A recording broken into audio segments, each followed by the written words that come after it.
HighBridge, a division of Recorded Books, presents The Voyage of the Morning Light, a novel, by Marina Endicott, read by Eva Kaminsky. Part 1. Yarmouth, 1911. They are higher than the heavens above. What can you do? They are deeper than the depths below. What can you know? Their measure is longer than the earth and wider than the sea. Job, chapter 11, verses 8 and 9. Chapter 1. The Sea. The morning light set out from Yarmouth on the early tide, and ran with the light wind south along the shore before heading to the open sea. Teal-green water foamed and bit at the breaking prow in front, and a long purling cleave poured out behind her.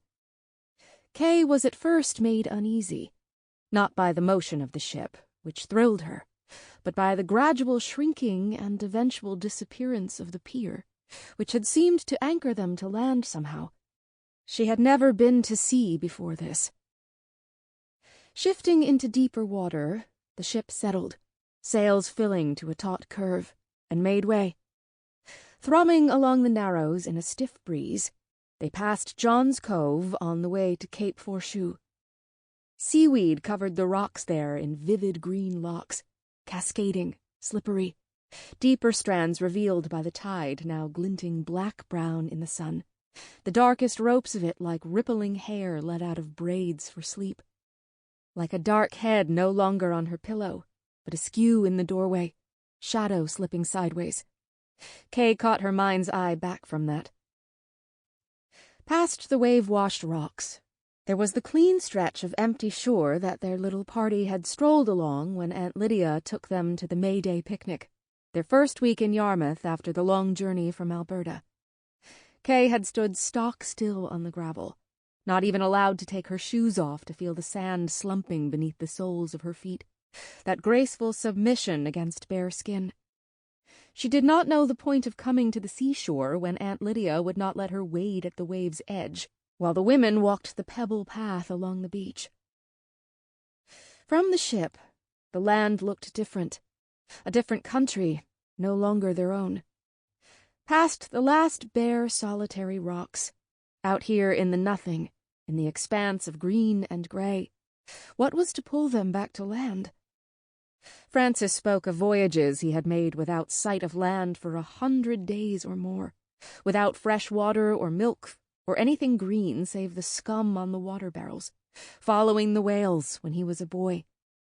Now, in command of his own ship, he would decide what landfall to make.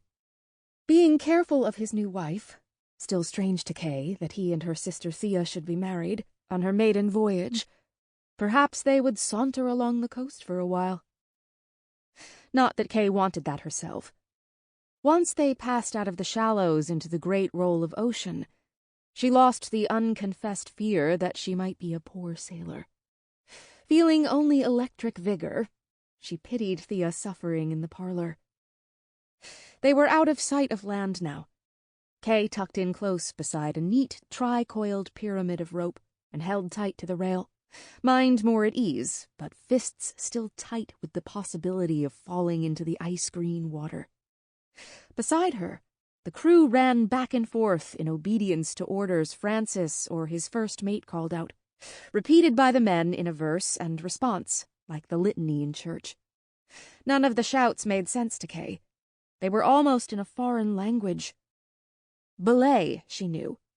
At dinner at Orchard House, Francis would say, "Belay that," as if he had asked for salt but found the cellar near his elbow. An island slipped out of the clouded sky on the port side. The upper mind said left was port. Both were 4 letters. Right was starboard, for the stars must always be right. The lower layers of her mind were quiet, absorbed by the smooth grayness, greenness, the gyres and eddies of the never-static sea. At a gap in the busy stream of crewmen, Kay slipped across to the port railing, her new boots silent on the deck, to see the island more closely. One boot fitted sideways into the scupper, the narrow drain ditch along the deck. and again she stood braced to the rail, leaning into it as the ship rolled. Over the side, green water laced with white stretched doilying across to that small rocky shore. The island was uninhabited. Wait, there was a little house. Look, a scrap of sand between great grey rocks, a rowboat beached on the shale, a path through scrubby pines leading up to a grey cabin hidden in the trees. That would be a place to live. When she was a grown woman, she would live there, and be alone always. Perhaps a boy would come with victuals from the mainland once a week, a boy with fawn-coloured skin and understanding eyes. But she would not speak to him. Already the island had slid past, receding into the old life. She had a sharp sensation that this was the beginning of her real life. This voyage, all round the earth to the South Seas and China. She could not live alone on an island for a great length of time still to come. The girl stood sure-footed upon the deck, leaning into the wind, her eyes shining with the light of distant horizons. As soon as you try to tell your life, it goes false. Her eyes had bleared with the wind. Down below, she heard Thea calling from the saloon for the stewardess, her voice thready and hoarse from losing her breakfast. It would smell of sick down there, but Thea ought to be in bed and would need help. Up the length of the deck to the forecastle, Francis stood busy with Mr. Wright, his first mate. Kay looked back down astern through the intervening copse of ropes and sail, readying her feet to match the swell and rise of the deck. As she made the companionway, a particularly good wave took the ship. She caught at the stair rail and half tumbled down the steep stairwell to the door, standing open as she'd left it, leading into the bright wood-panelled saloon. An acre of sun was streaming down through the great skylight Thea had hung with geraniums. Everything shone with polish and cleanliness. This long room, with cabins opening off it on both sides and down the little halls, was their quarters now. Kay's cabin was down the port corridor, on the same side as Thea's. Her face palest green, Thea said, "You must learn to close doors on a ship." Kay's pride rose again. She was having no difficulty. She went to Thea, shrunk in an armchair with an empty basin at her feet, and took her arm to help her to bed. Good that the basin was empty now, because the smell of sick always made Kay be a little sick herself. The stewardess came in as they were shuffling across the long saloon. A lardy woman, thick-set and a little deaf. She took Thea's other arm, and Thea straightened to pretend all was well, so they made faster progress. When they had her settled into the beautiful carved bed Thea shared with Francis now, the stewardess went away. Between careful breaths, Thea said, "The motion is no more than Francis gave us to understand. I don't complain. The rocking and sidling can be borne, but this intermittent plunging—" She put a hand on Kay's, resting on the coverlet. "I'm better now, dear heart. Will you play for me?" Before going to the piano, Kay fetched the basin from the saloon and tucked it in between the carved bed and the neatly nestled chest of drawers. That way, when halfway through O'Connor's Nocturne No. 2, soothing for an invalid, she heard Thea weakly retching, she could leave her to it. Between fresh spasms, Thea listened, apprehensive. But to her relief, Kay had gone into the music and did not hear or come to help. Good. She would be safely out of the crew's way for an hour or so, and Francis would not find her underfoot, at least at first. This is the purest dream, the best possible life, Thea told her fist, inside the cave of sheet and comforter. If only she was not so queasy. But that, too, was to be expected. The outer motion and the inner motion, that secret movement deep inside, had overset her temporarily. She would be better soon. By nightfall they had gone a long way, so that Francis was happy with their progress when he came down to the saloon for his supper. Mr. Wright, the first mate, came too. He had his own cabin farther along the corridor, and might sit down to supper with them sometimes, although Francis said he would more often eat with the boys and Mr. Best in the crew mess. Mr. Wright was a lanky man, quiet but with a firm disposition, perhaps a little unbending. He knew odd facts and delighted to tell them, and was a student of astronomy. He promised to let Kay look through the little telescope he had made himself, to see the rings of Saturn. Saying she was stronger after a rest, Thea came out in her Delft blue going-away dress, laughing at herself for succumbing to a weak stomach, when she wished to be the perfect seafaring wife. Her ranging eye caught Kay licking salt from her wrists, where the spray had coated them all afternoon, and later again, meditatively tonguing the back of a spoon at table. Thea looked pointed and shook her head a fraction, because even when one was 12 years old, she would never cease telling one what to do. Perhaps she ought to go back to bed for a while longer. Kay had the middle chair, and Mr. Wright sat across from her, his back to the wood stove. But he only stayed for a formal greeting to Thea before taking his bite of beef and cup of tea back up with him. Lena Hubbard, the stewardess, and her husband, the steward, who was just called Hubbard, served them boiled beef and potatoes with beet relish, and summer pudding the cook had made with blueberries from Lake Milo. Dinner was short, both Thea and Francis wanting nothing after the summer pudding but to sit talking before the stove a little while. The skylight was still open, though the night had turned cooler.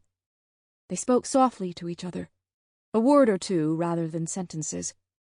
Kay was not one of them, and ought not to be there at all. She went to the piano at the other end of the saloon and played a little. Soft Chopin etudes that would not make a dent in their solitude. Before very long, Thea got up from the armchair and said that Kay should find her bunk and the sea air. And Francis said, yes, yes, what a long day this has been for a young lady on her first voyage. So there was nothing to do but acquiesce and leave them. Lena Hubbard came in to set a tin of hot water in her little wash basin, and showed Kay where to stow the tin on a hook below the basin when she was done, and where the pan hid.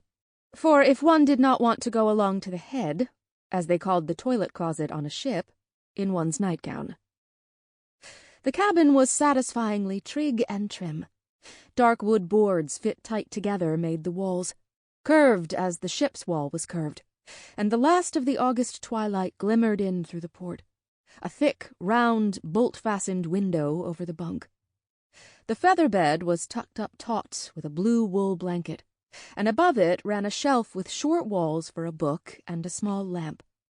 She got a lecture from Lena, which she did not need at all, having already had one from Francis twice, on how one could only have a lamp in a calm sea, and on putting out the flame very carefully.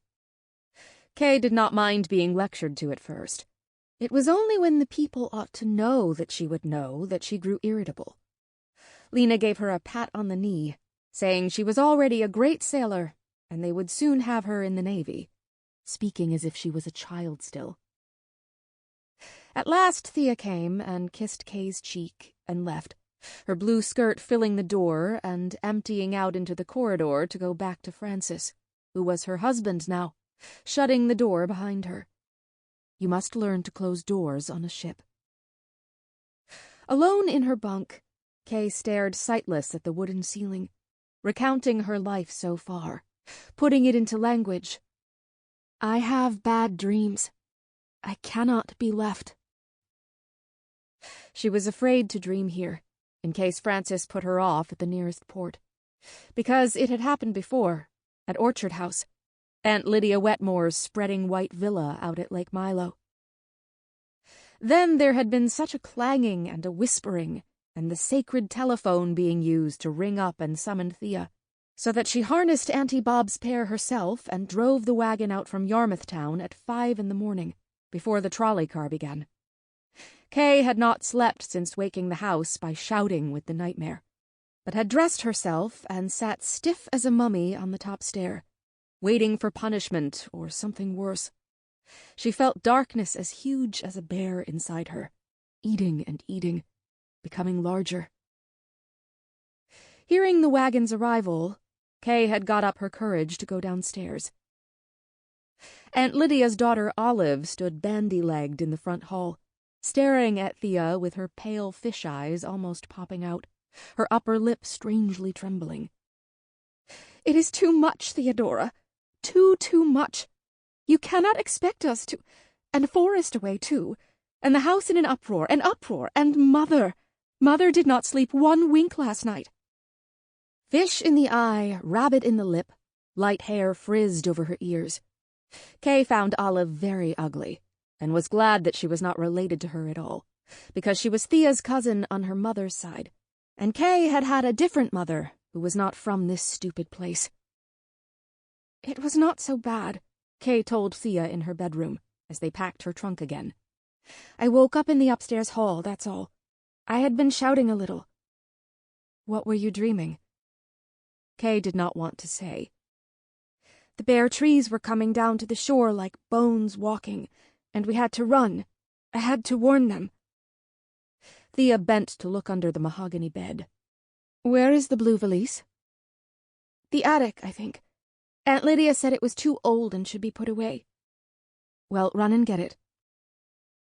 Kay hesitated, because the attic was full of webs, with damp-sifted dust furred over everything.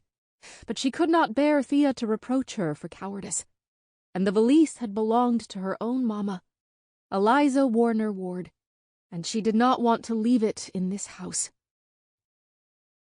She went, treading carefully only on the strips of carpet, and never on the black walnut boards of the floor, and found the door that led upstairs again, and the heavy Bakelite switch for the single bulb.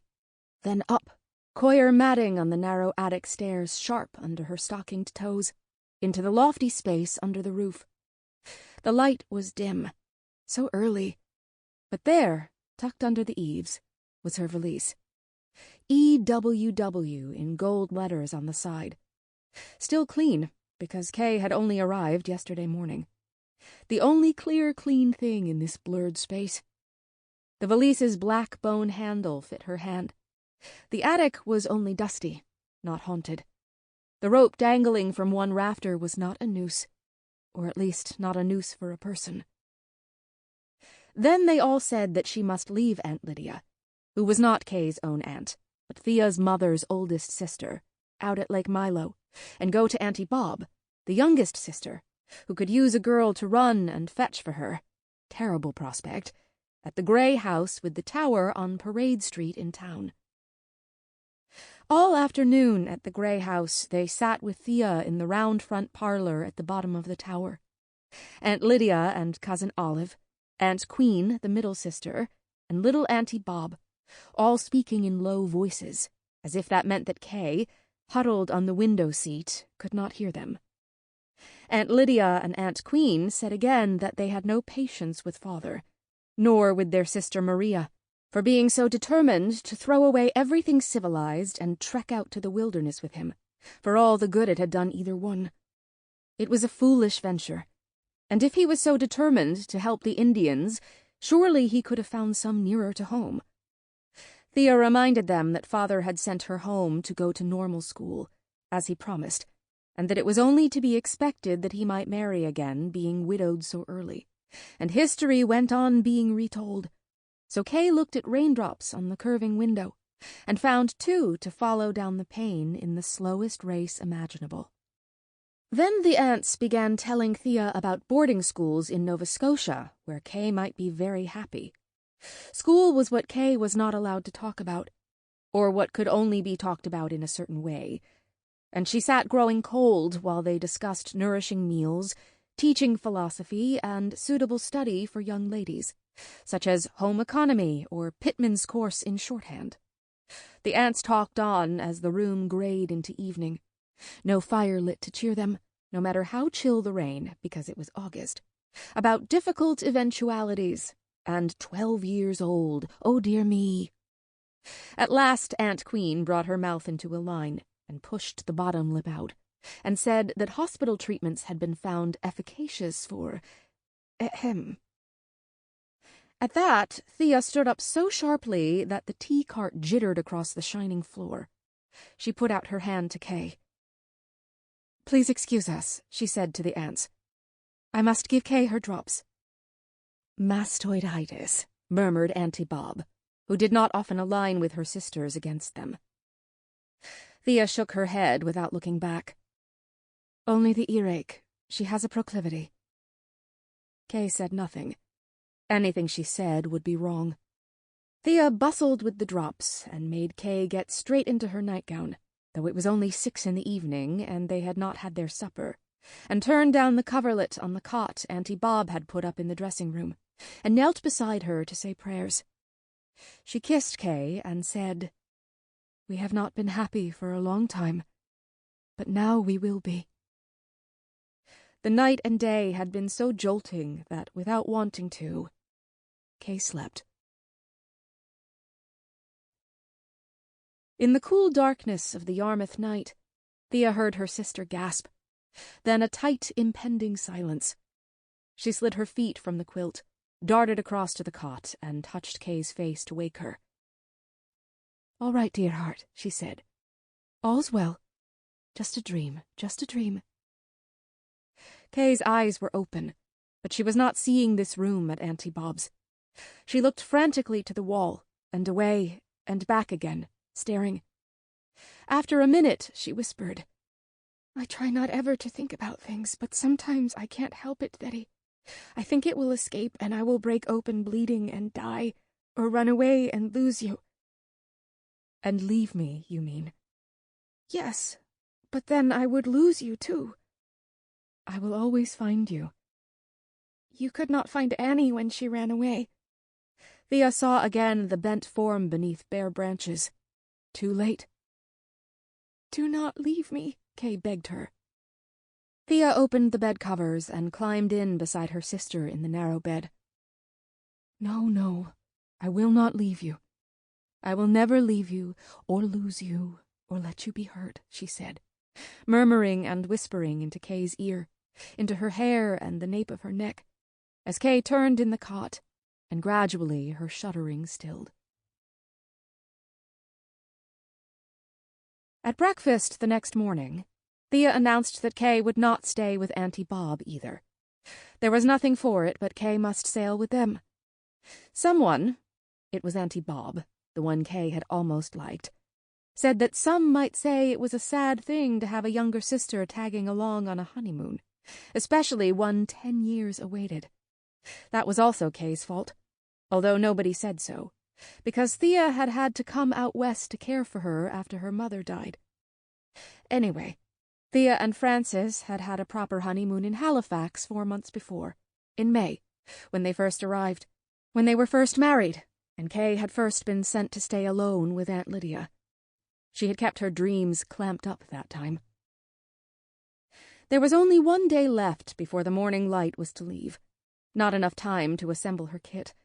But Thea took Kay down Main Street to Milady's up-to-date shop for boots with soft soles that would not skitter on the deck. Thea mourned the lack of a better clothier, but Kay yanked her braids so her neck hurt and said her midi blouse was fine, if she was to be a sailor. She was afraid of being on the boat. The ship, she must always say. But she would not let them see that. Not the forests or the wet moors, or hateful old Aunt Lydia. Not Thea or Francis. Francis did not look at her askance. He nodded, as to a sailor he was taking on, and said he had a cabin saved for just such eventuality, although she would have to sleep with a crate of china at one end of the bunk. Thea laughed and put her hand on Kay's arm, and said no such thing. It was only his joke. "I meant on the way home, of course," Francis said, his eyes calm. "We don't take China to China. That would be Coles to Newcastle." But they do not want a child with them. They want to be by themselves. It was foolish to think that, by themselves, because the ship was full of people, almost all of them men, and some very rough at that. So there was another lecture from Thea, about whom Kay was and was not to speak to. The crew was lined up to greet them that morning when they first came aboard. The tall, thin first mate, Mr. Wright, and the stout little boatswain with the strong black beard. The third mate, with thin, pinkish hair, who was a gentleman from England come down in the world. She did not remember their names, but Thea had a list to study from. The huge second mate frightened Kay. His beet-red nose, terribly pocked from some old disease, had grown beyond the usual to take up most of his face. She looked too closely and wished she had not, and feared that he was angry to be stared at. Then they met Hubbard, the steward, and his wife, Lena, who would see to her and Thea, and the rest of the crew, and the cook, down to the least idler, the ship's carpenter, Seaton, who was very old and lay smoking his pipe in the lifeboat when Francis did not shout at him. And the ship's boys, 3 of them, George and Jackie, and the shy youngest boy, with light brown eyes, who smiled at Kay, Arthur Wetmore from Port Maitland, one of Thea's 100 cousins, whose father knew Kay's own father, had known him before he died.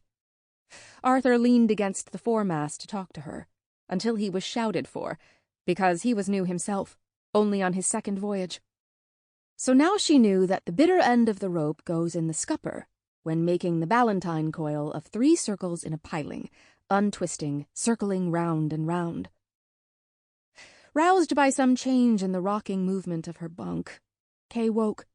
She had been asleep after all, but not dreaming.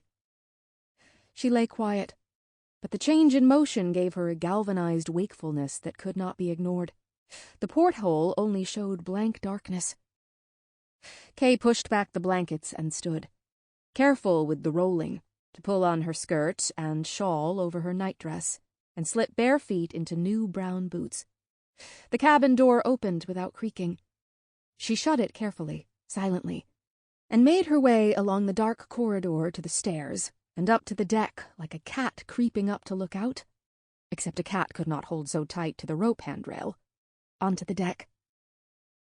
Everything was moving. Great swells raised the ship and sent it cracking and creaking down and forward, forward. As she came up on deck, the wind caught her hair and her skirt, so her bare legs felt the bite above her boots before she lifted her head to the tempest. But it was no tempest. It was only speed. The ship was scudding fast through the darkness, everything bent forward, an italic hand racing over miles of blue-black paper sea. Sails filled the air around her, ropes taut and now shining, because now the blackness of night was broken in a blaze of moon beating down through the sails. The clouds had parted, and the moon, full, splendid, huge. The beauty of it! She was confounded, turned from a frightened, whining cat into a much larger thing, an angel of awareness. Beauty, beauty, beauty. She wept with it for a moment, and then left off, merely accepting. The wind of their going lifted her hair and ballooned the sleeves of her nightdress. Along the port side of the ship came the 2nd mate, lurching around the wheelhouse. He was the one who had frightened Kay that morning, only that morning, at the dock in Yarmouth, with his blood-colored bulbous nose and shambling gait. But now, in the rush of the elements, in the star-jangling wind of the night, and the full moon shining ahead of them, he came rolling up beside her and said, loud enough to be heard over the wind, "Isn't it marvelous, miss?" She looked up to his small eyes and scurfy straw hair, the nose receding in importance in this elemental air.